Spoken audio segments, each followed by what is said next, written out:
In this lesson, we will discuss the high-volume, low-pressure air systems used by modern jet airliners. The system is normally supplied with bleed air from the engine compressors.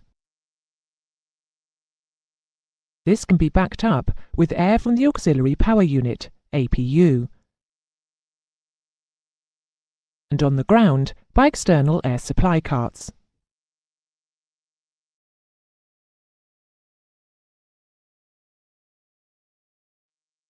This air is used for air conditioning and pressurization, ice protection,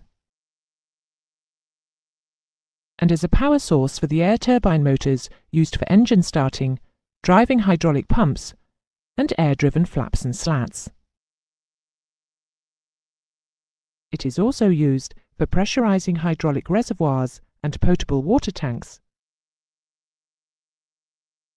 and for cargo compartment heating.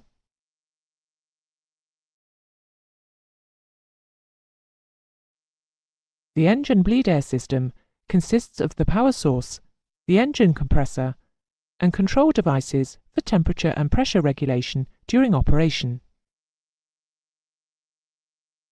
Because of the great variation of air output pressure from a gas turbine engine between idle and maximum RPM, there is a need to maintain a reasonable supply of air during low RPM, as well as restricting excessive pressure when the engine is at high RPM.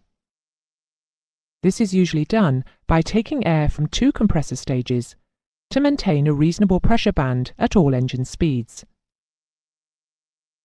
Here we show a typical bleed air system. Low pressure, LP air, is taken from an early compressor stage,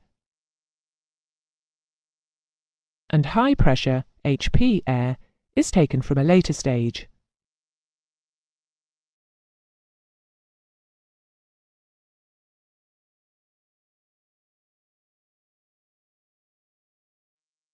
The high-pressure source is controlled by the high-pressure shutoff valve, HPSOV. This valve is pressure-sensitive and pneumatically operated.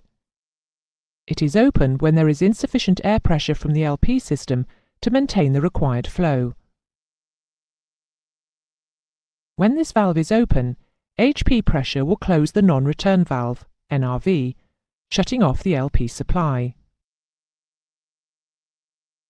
As the engine speeds up, the LP air pressure will increase until it closes the high-pressure shutoff valve, so that, in most stages of flight, bleed air will come from the LP stage.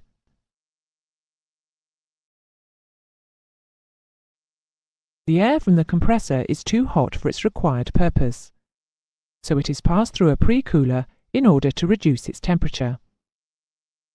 This usually takes the form of a cooling matrix, with engine fan air being used as the cooling medium.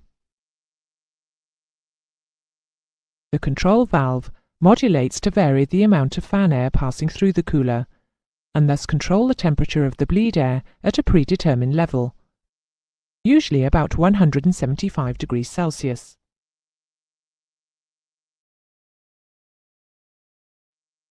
The engine bleed air control valves control the flow of bleed air into the pneumatic system manifold.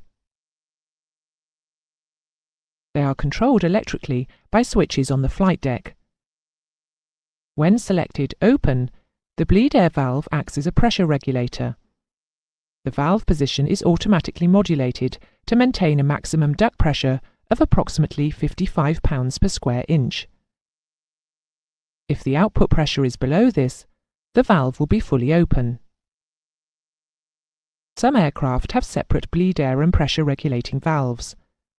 However, they function in the same manner as the combined valve.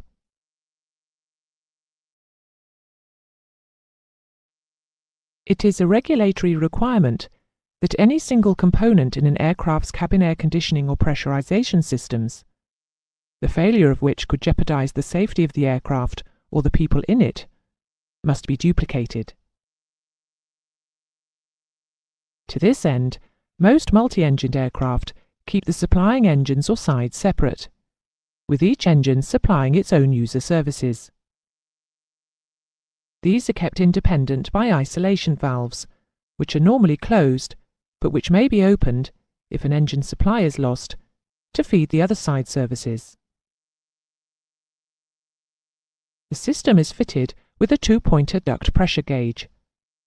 One pointer displays the pressure in the left duct, and the other the right.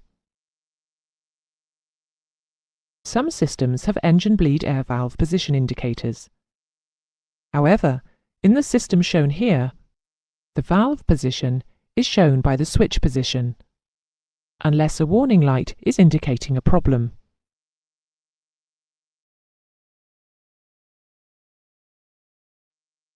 If the temperature of the air downstream of the bleed air valve becomes excessive, the valve will automatically close.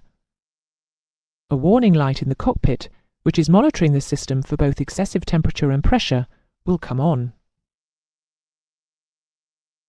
Excessive pressure in the system can be caused by failure of the high-pressure shut-off valve to close when required. A pressure sensor monitors duct pressure upstream of the bleed air valve. In the event of excessive pressure, the bleed air valve will once again automatically close, and the warning light will come on. In the event of either of these faults, the pilot can restore the system by opening the isolation valve, allowing the air from one engine to operate the entire system.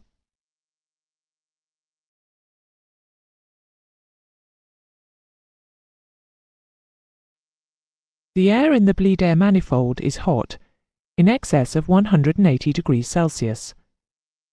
So any air leaking from the manifold could cause a great deal of damage. There are temperature monitors mounted adjacent to the manifold all along its length.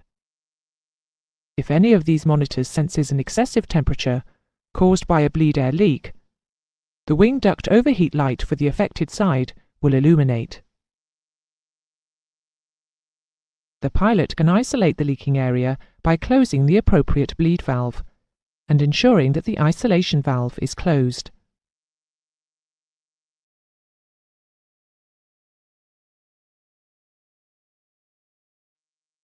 In the system shown here, the auxiliary power unit air is fed into the left duct. So in order for it to supply all services, the isolation valve has to be opened. Similarly, the external air connection feeds air from an external source into the right duct. So again, the isolation valve needs to be open for it to supply air to all of the services.